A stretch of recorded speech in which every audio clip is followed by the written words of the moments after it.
Bueno, vamos a por otro problema más del cuaderno de problemas de líneas de transmisión. Como podéis ver, en este problema volvemos a tener una estructura coaxial, tipo, bueno, pues, cable coaxial, pero volvemos a tener solamente una sección, en este caso, de un ángulo phi sub 0 del coaxial. La estructura tiene una simetría como siempre según el eje Z. Vamos a tomar, bueno, pues los típicos ejes X e Y tal como estoy pintando, y por lo tanto es un sistema natural para las componentes de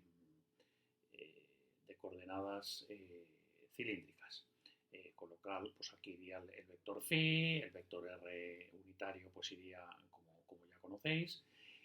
Y bueno, leyendo el enunciado me comentan, bueno, pues que tengo dos conductores que de momento son perfectos, conductividades infinitas, y el dieléctrico, sin embargo, tiene una permitividad que no es, que tiene pérdidas, vamos, tiene, como podéis ver, que la epsilon es la epsilon del vacío por 1 menos j la tangente de delta, que como ya conocéis expresa la tangente de delta, el cociente entre la epsilon segunda y la epsilon prima, que por lo tanto mide pues las pérdidas del dieléctrico. Y me hablan de que tengo un campo de ruptura E sub R. Como sabéis, bueno, pues en el espacio entre los dos conductores, en el dieléctrico, es donde se va a establecer el campo electromagnético, que se va a propagar por toda la estructura, y bueno, pues cuando esa diferencia de potencial entre los conductores es muy alta, el campo eléctrico es muy alto y podría llegar a superar el valor máximo que admite el dieléctrico y romper, lo cual significa pues que aparecería, digamos, un rayo, una chispa en el dieléctrico y se degradaría. Entonces, en este caso me dicen que ese campo eléctrico máximo es E sub R. Me dicen que solamente hay campo eléctrico en la región del dieléctrico, que está entre R igual a A y R igual a B, phi entre 0 y phi sub 0.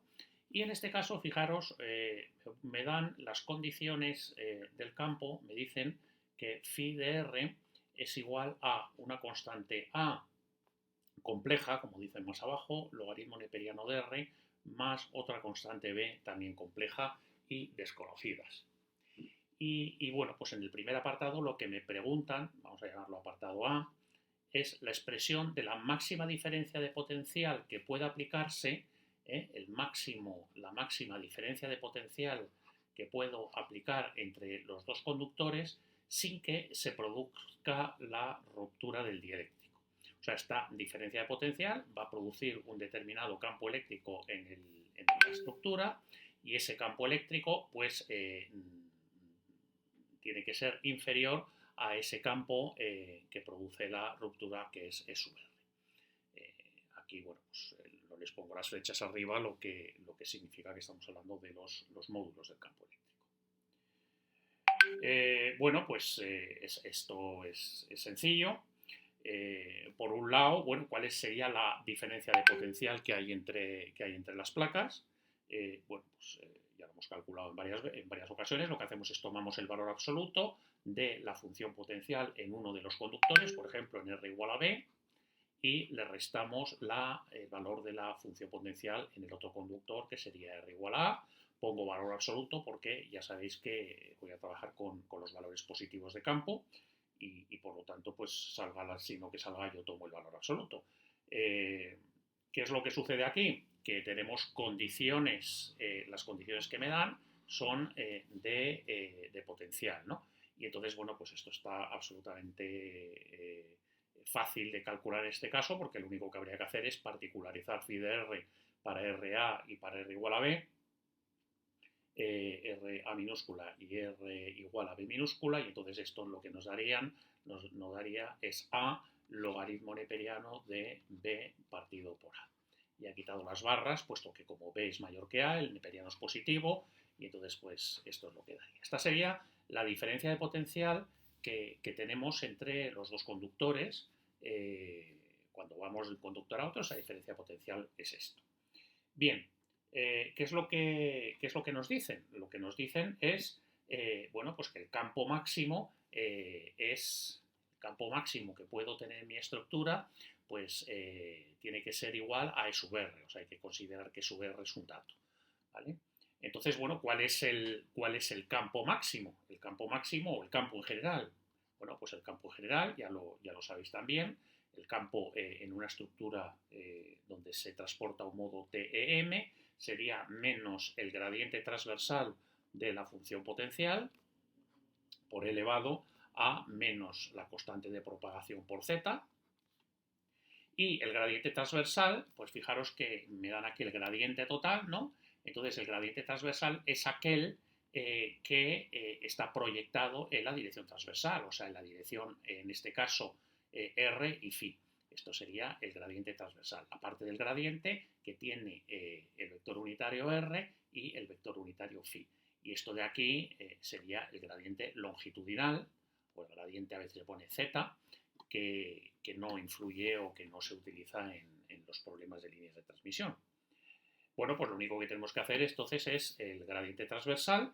¿Qué es lo que sucede en este caso? Además, fijaros, el gradiente transversal de phi, tengamos en cuenta que phi es una función, fijaros, exclusivamente de R. Phi es función de R. Entonces, el gradiente transversal que implica derivar phi respecto de R, pero también derivar phi respecto de phi, va a hacer que esta segunda parte sea igual a 0. O sea, si yo lo escribo aquí, esto sería la parcial de phi con respecto de R por R unitario, más 1 partido por R, parcial de phi del potencial con respecto de la coordenada phi de cilíndricas por phi unitario.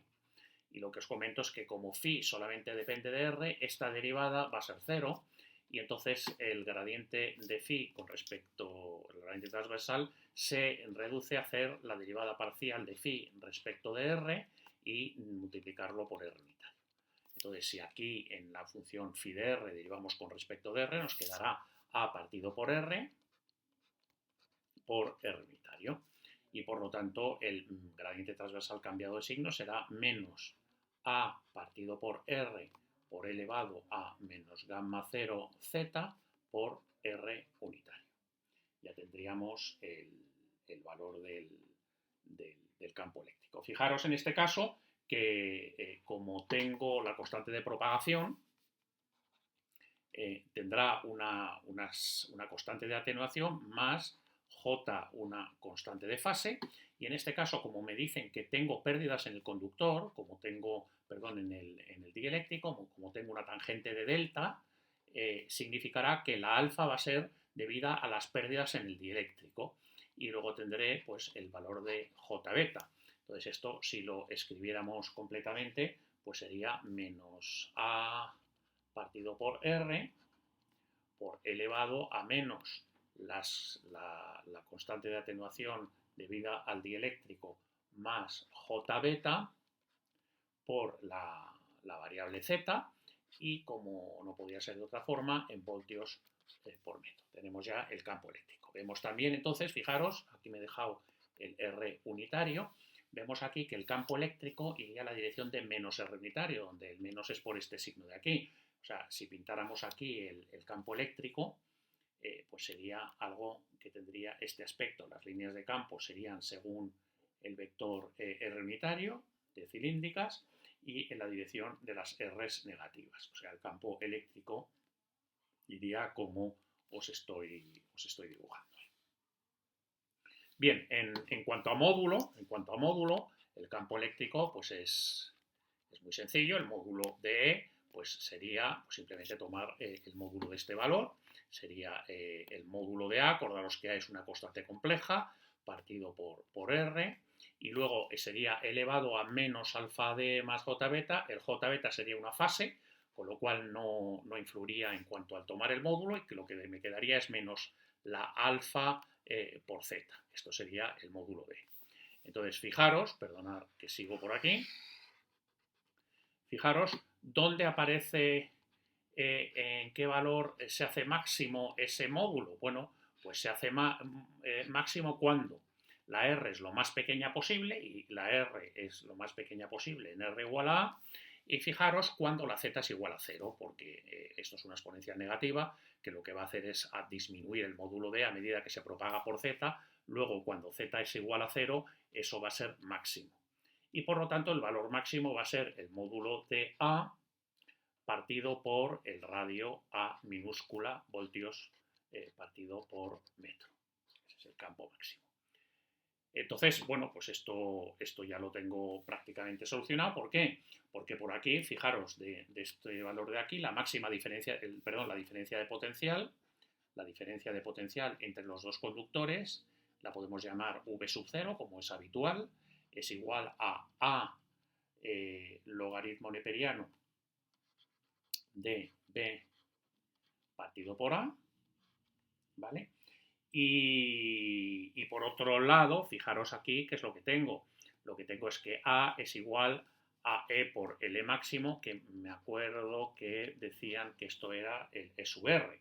O sea, yo el A este de aquí, valor absoluto, en valor absoluto, podríamos mantener esto aquí, ¿vale?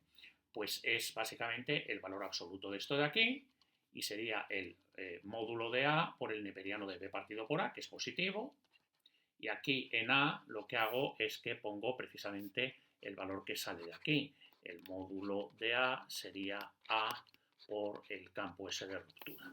Entonces esto yo lo podría poner como A por el campo de ruptura por el logaritmo neperiano de B partido por A. Y eso sería el valor máximo de la diferencia potencial en voltios, el valor máximo de dP máximo que admite mi estructura antes de que se rompa el dieléctrico.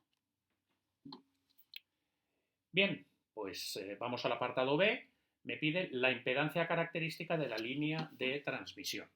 Y bueno, aquí voy a ir un poquito rápido porque en los ejercicios anteriores esto lo hemos calculado muchas veces, ¿no? Fijaros que tengo el valor de V sub 0, lo he calculado, el valor del potencial en Z igual a 0, que era A logaritmo neperiano de B partido por A. Fijaros también que he calculado el valor del campo E, que lo tengo ahí arriba, era menos A partido por R unitario por E elevado a menos gamma 0z.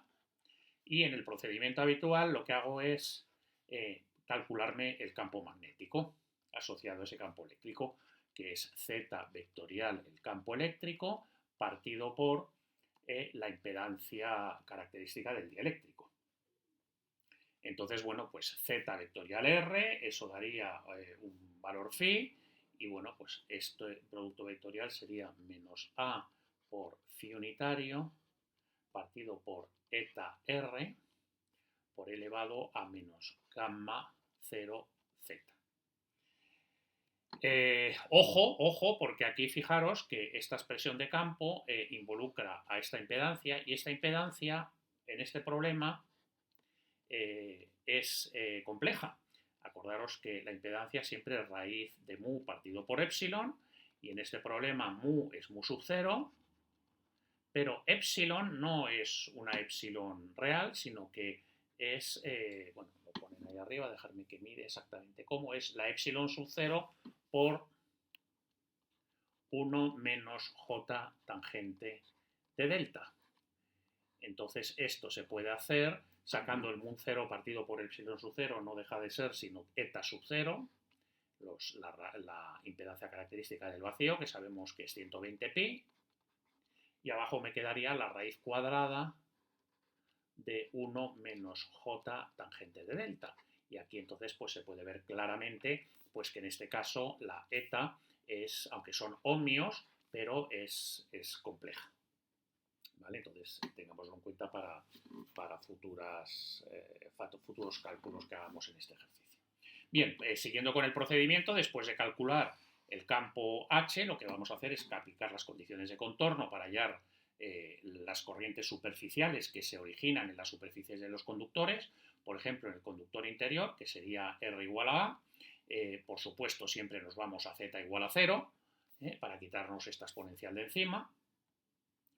Aplicando la condición de salto, bueno, pues esto sería R vectorial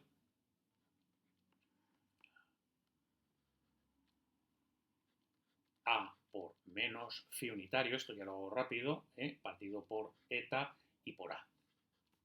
R vectorial menos phi sería menos z unitario. Y tenemos aquí esa constante compleja A partido por la impedancia eta y por A amperios por metro.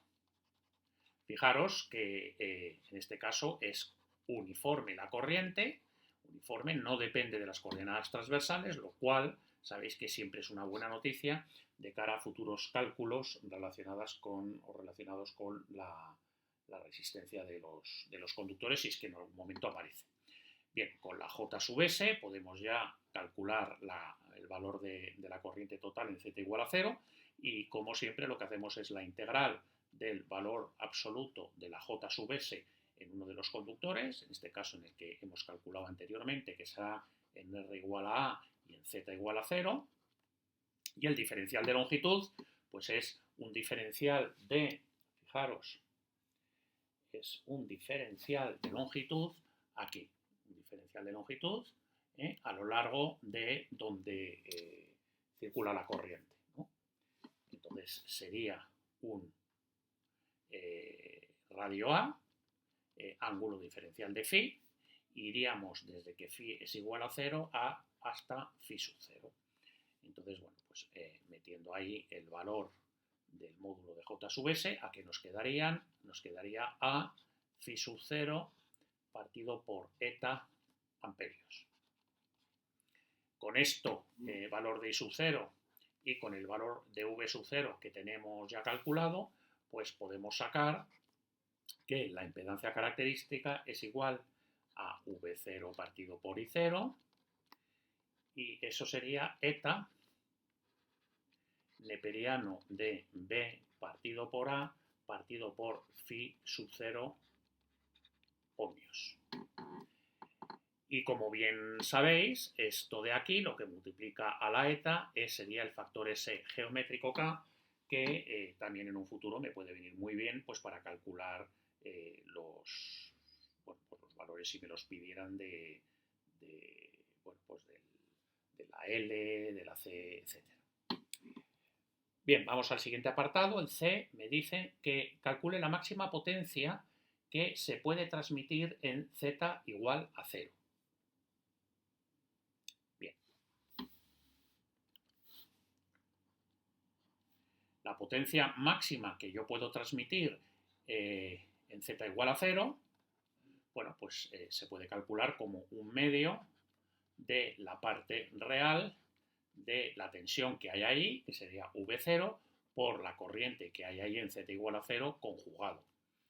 Aprovecho esos resultados que ya los tengo. Entonces eso sería un medio de la parte real de V0, que era A logaritmo neperiano de B partido por A, y I sub 0, que lo único que hay que hacer es conjugarlo, entonces sería A, que como es una constante compleja hay que conjugarla, phi sub 0 es real, con lo cual quedaría igual, y eta, acordaros que es compleja, con lo cual hay que conjugarla.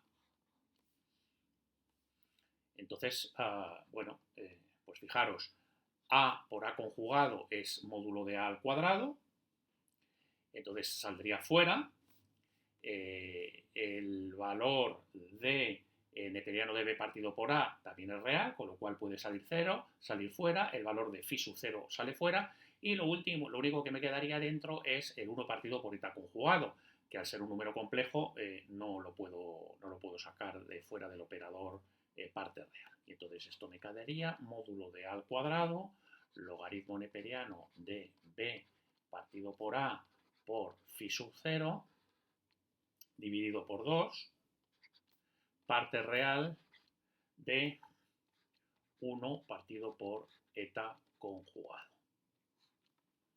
¿Vale? Esto sería el valor que transmite mi línea en Z igual a 0. Pero lo que me están pidiendo es cuál es el valor que transmite en Z igual a 0, pero el valor máximo.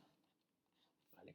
Entonces, ese valor máximo será precisamente el valor que transmite la línea en Z igual a 0 ¿para qué valor? Bueno, pues acordaros que era para el V máximo o lo que era lo mismo para ese valor de A que hacía que el campo fuera máximo, que era, lo tenía calculado de antes, era epsilon R por A.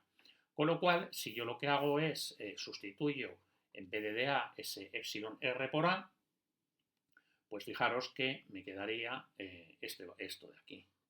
Sería es epsilon, perdón, E sub R al cuadrado, A cuadrado, logaritmo neperiano de B partido por A, por phi sub 0, dividido por 2. Y aquí lo que voy a hacer es la parte real de 1 partido por eta conjugado, lo que voy a simplemente es poner lo que tenía antes y es acordaros que eta era igual a eta 0 partido por raíz de 1 menos j tangente de delta. Entonces, si yo conjugo esto, como esto es real, saldría fuera, o sea, no tendría conjugación posible y sería eta 0 partido por 1, bueno, pues 1 partido por raíz cuadrada de 1 menos j tangente de delta conjugado. Y bueno, yo tengo que hacer la parte real de 1 partido por eso, con lo cual saldría un eta 0 fuera y dentro lo que me quedaría sería la parte real de esa raíz cuadrada de 1 menos j tangente de delta conjugado. Habría que conjugar el resultado de esa raíz cuadrada compleja. Y eso en vatios es lo que me pide en el ejercicio. La máxima potencia que yo puedo transmitir. No puedo transmitir más que esto porque si lo hiciera se rompería el dieléctrico.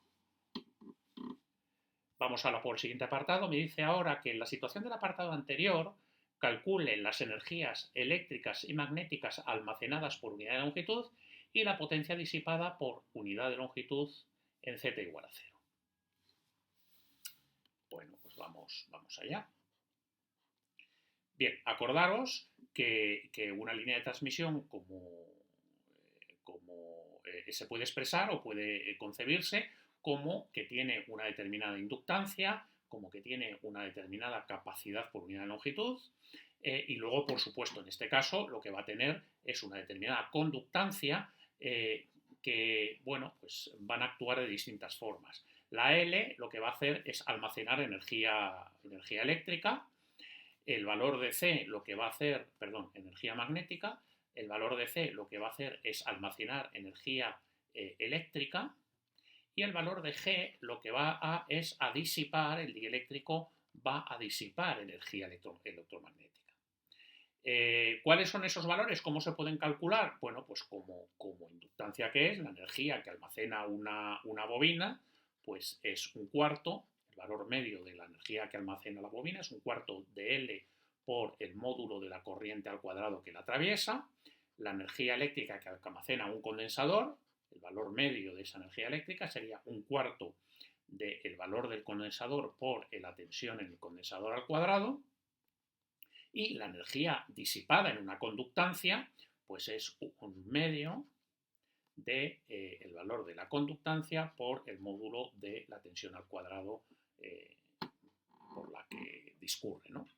Y bueno, pues en z igual a 0, pues lo que habría que hacer es poner todos esos valores de la v y la c en z igual a 0, lo cual es tal como utilizar i sub 0 y v sub 0. Entonces, bueno, pues lo único que nos quedaría, fijaros aquí, es determinar el valor de L, el valor de C y el valor de G, porque I sub 0 y V sub 0 lo he determinado en los apartados anteriores. Y eso es algo pues muy sencillito. Acordaros que el valor de la inductancia por unidad de longitud era igual a el valor de la mu, que en este caso es mu sub 0, por el valor de la K, que lo tengo aquí, neperiano de BA partido por phi sub 0, con lo cual esta ya la tengo. El valor de C, acordaros que era epsilon prima partido por K. En este caso la epsilon prima era epsilon sub 0 y la K, bueno, pues otra vez más es este valor de aquí, con lo cual esto lo tengo también. Y el valor de la conductancia de la G, pues acordaros que era omega epsilon segunda partido por k. Omega, que es 2πf, epsilon segunda, pues fijaros, tengo la tangente de delta como alto. Como la tangente de delta es epsilon segunda partido por epsilon prima, pues la epsilon segunda la puedo poner como epsilon prima por la tangente de delta, y la epsilon prima es la epsilon sub 0. Con lo cual, y la k, pues otra vez más la tengo, es un dato. Y por lo tanto, tengo la g también. Tengo la L, tengo la C, tengo la G, tengo la I0 y la V sub 0, y puedo calcular estos valores de energía magnética media disipada, energía magnética media almacenada, eléctrica media almacenada y potencia disipada. Es que no tiene mayor dificultad el apartado. Y por último, me dice que ahora considere que los conductores ambos tienen conductividad finita y que el dieléctrico es de bajas pérdidas, y que entonces que obtenga la expresión de la nueva constante de propagación e indique en qué condiciones es válida. Bueno, pues vamos a ello. En este caso, repetimos, la sigma ya no es infinita, la conductividad no es infinita, y me dicen que estoy en bajas pérdidas, o sea, que la epsilon segunda es mucho más pequeño que la epsilon prima, o lo que es lo mismo, que la tangente del ángulo de pérdidas, pues es muy pequeñita. Entonces, la nueva constante de propagación tendrá ya una constante de atenuación debido a los conductores, que ha aparecido ahora debido a este fenómeno, más una constante de atenuación debido a los dieléctricos, que ya la teníamos antes y que ahora me la cuantifican como que es muy pequeña, más J, una constante de fase. Bien, me dicen que estoy en bajas pérdidas, y esto básicamente me simplifica mucho los cálculos. ¿Por qué? Porque por un lado la beta, si estoy en bajas pérdidas, bueno, pues esto sé que en general esto es omega mu sub 0 epsilon sub 0, bajas pérdidas, y esto sería, bueno, pues 2pi por la frecuencia, y aquí sería la velocidad de la luz en el vacío. Y por otro lado, las pérdidas en el dieléctrico, cuando estoy en bajas pérdidas, pues es un medio de omega tangente de delta, la tangente del ángulo de pérdidas, raíz cuadrada de mu epsilon, que en este caso de bajas pérdidas, esto sería mu sub 0 por la epsilon sub 0. Y esto me quedaría pues un medio, 2pi f tangente de delta partido por c sub 0. Ya tengo calculado esto de aquí y tengo calculado esto de aquí. Lo único que me restaría es calcular el valor de la constante de atenuación debido a los conductores. Esto, como siempre, estos son radianes por metro, no nos olvidemos de las unidades. Esto, como constante de atenuación, son neperios metro. Y vamos a calcular el valor de la constante de atenuación debido a los conductores. Por el procedimiento habitual, esto se podría calcular como el valor de la resistencia partido por 2 veces la parte real de la impedancia característica, pero ojo, ¿se cumple Leontovich para poder utilizar estas expresiones? O, en definitiva, ¿se cumple que mis curvaturas, que en este caso, el peor caso, sería la curvatura del conductor interior, que es A, y que mis espesores, que en el peor de los casos es A, son siempre muy superiores a la profundidad de penetración, que es igual a 1 partido por raíz de pi f mu, que es c mu sub 0 sigma, ¿vale? Entonces, como no tenemos los datos, vamos asumimos que sí, vamos a decir que asumimos que sí, que estamos en Leontovich, que se cumplen las condiciones de Leontovich, y en este caso lo que podemos hacer es calcular el valor de la resistencia. ¿Cómo? Fijaros, se cumple la otra gran condición simplificatoria, ¿no? Que simplifica mucho, que es las corrientes superficiales son uniformes. Y como son uniformes, el valor ese de la resistencia se puede calcular como 1 partido por sigma delta. Acordaros que la sigma aquí es esta sigma, que no tiene nada que ver con la delta, es esta delta de aquí, es esta delta profundidad de penetración y no tiene que ver nada con la delta de la tangente de delta. Y entonces eso es 1 partido por sigma delta, 1 partido por el perímetro del conductor interior, que sería A phi sub 0, más 1 partido por el perímetro del conductor exterior, que sería B phi sub 0. Bueno, pues ya estamos casi, porque fijaros, el valor este de R ya lo tengo, me faltaría calcular la parte real de Z0. Y Z0, fijaros que lo tengo por aquí calculado. Z0, Z0, aquí lo veis. Fijaros, Z0 sería K, que es un valor conocido, que es un valor real, y eta, que es un valor complejo. Con lo cual, me saldría que la alfa debido a los conductores, pues es el valor de la resistencia, que no lo voy a poner aquí. Esto habría que poner esta expresión de aquí. Y abajo había que poner 2 veces la parte real de z sub 0, que sería el valor de la constante k, que como es real, pues saldría fuera como parte real, como número en sí, y aquí me quedaría la parte real de eta. Y esto a su vez lo podría, si queréis, simplificar más, diciendo que como eta era igual al eta sub 0 partido por la raíz cuadrada de 1 menos j tangente de delta, etcétera, bueno, pues esto podría salir de eta sub 0 abajo y quedarme simplemente la parte real de 1 partido por menos la j la tangente de delta. ¿Qué ocurre? Que estamos en bajas pérdidas. Y esto todavía lo podríamos aproximar simplemente que esto es aproximadamente, el eta es aproximadamente igual al eta sub 0. Con lo cual aquí me quedaría un valor real, que sería otra vez el chorizo este de aquí, y aquí me quedaría 2K eta sub 0. ¿Vale? Esa sería la constante de atenuación debido a los conductores, que sería esto que faltaría aquí. Bueno, pues con eso ya tendríamos la constante de propagación, la de los conductores, la atenuación de los conductores, la constante de atenuación de los dieléctricos, esto recordad que son neperios por metro, y la beta, la constante de fase. Y creo que eso era lo que me pedían. Dejadme que compruebe. Indicar la nueva constante de propagación, indique en qué condiciones es válida. Bien, bueno, pues las condiciones son estas que hemos puesto aquí. Ojo, se tiene que cumplir Leontovich.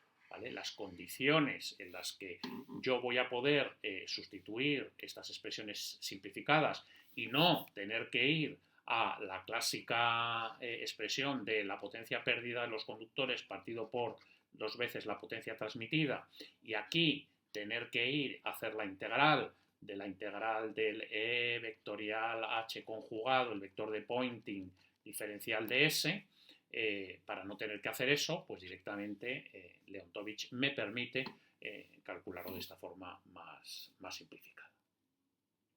Bien, espero que este ejercicio nuevo os haya clarificado aún más los conceptos. Veis que al final pues todo se reduce un poco a hacer siempre los mismos cálculos, y cualquier duda pues ya sabéis dónde estoy para preguntármela.